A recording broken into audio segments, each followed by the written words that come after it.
Introduction. Do Not Feed the Monkeys is a 2018 video game developed by the Spanish company Fictionarama Studios and published by Alloy Premium. It casts the player as a spy who monitors multiple video feeds via in-game desktop. The player gathers information about people and objects caught in these feeds, while managing life simulation elements such as the player's character health and apartment rent. Although the player is told not to interact with the people under surveillance, it is possible to do so, which provides bonuses but endangers the player's character.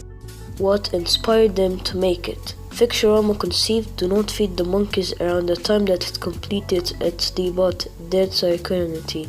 Hoping to explore the concept of voyeurism, the team drew inspiration from the film Rear Window and the website Insecam, more like Insecure Cam, which allows users to view unsecure surveillance camera footage from around the world. According to Fictionarama's Lewis Olivan, the company's chief goal with Do Not Feed the Monkeys was player immersion, coupled with a sense of agency. Nevertheless, the game also provides social commentary on issues related to mass surveillance and social media.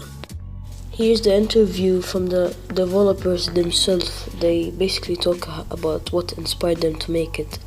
Here. Yes. So when it comes to Don't Feed the Monkeys, what was the inspiration for this game? Well, firstly, it's based on a novel. We were reading a novel in which the main character sees his neighbor who lives in front, and he's dancing all alone by himself from time to time. So the main character starts to wonder, what's that guy doing dancing all alone? So we thought it could be interesting to make a game in which the main mechanic was to look other people, to watch other people and wonder about their lives.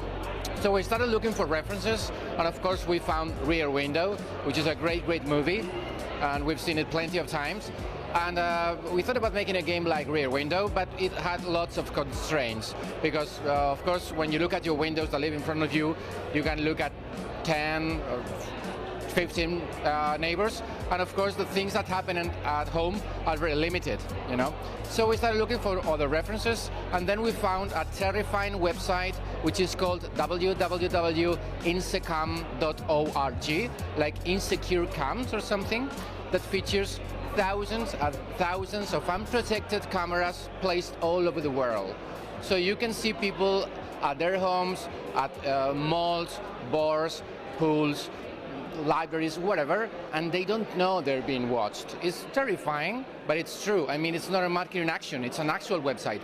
So when we found out about insecam.org, it was like, someone has to make a game with this, and we decided to make it.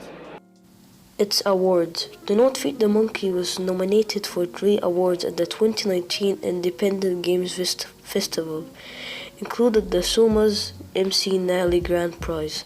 Hobby Consolas named it one of 2018's best Spanish-made games, and Edge Spanish nominated it for the magazine Spanish Video Game of the Year award. Although the game lost to the Red Strings Club, Edge Spanish editors similarly nominated Fictionarama as their pick for 2018's Best Game Developer, a designation that ultimately went to Nomada Studio for its work on Gus. The missed potential. The game has about 46 cages. There are 20 interactive cages, which are the writer's Polish apartment, greenhouse, museum, call center, attic, activist, filling station, granny, Porsche, elevator, accountant, countryside, forest, elderly home, pregnant woman, liquor store, sports bets, space station, recording studio, and the other 26 cages are not interactable, which is pretty sad considering more than half of the game is interactable. I felt like there should have been more interactable cages. The game had the potential to be more interesting if it had more interactable cages. The biggest mistake. One of the biggest mistakes I think Fictionarama did was how they advertised the game. They basically barely advertised it. They should have sponsored some big YouTubers, and then the game might have got a lot of attention.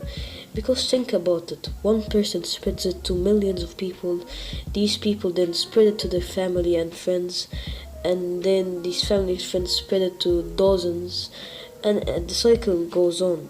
Another mistake I think they did was choosing Alloy to publish the game. Alloy might be a bit popular for a beholder, but if you ask someone on the street who are Alloy, they won't know the answer, obviously, which means Alloy is not popular enough to really spread the game throughout the whole world. How Ficturama could save Do Not Feed the Monkeys. There are many ways Ficturama could save the game. One of them is to make a sequel and advertise it correctly. I recommend the sequel being about a new member who joins the organization after some time. He finds like the dead. After some time, he reads the news to see some news about someone who got killed by the elixir bottle, which at the end of the game you get the elixir bottle, and how your main goal is to find more information about the organization and stop it without them finding out. That would be a great story for the sequel. And that's a wrap, guys. So, what did you think of this video? This is actually my longest video ever, and at the time of recording this, it's like 9 a.m. I have to wake up early so I can record the stuff. But by the way, what do you think of the video? If you want to support me more, you can donate to me in Patreon, or if there's anything else, if you can't really donate, then go ahead and subscribe. And I'll see you guys in the next video.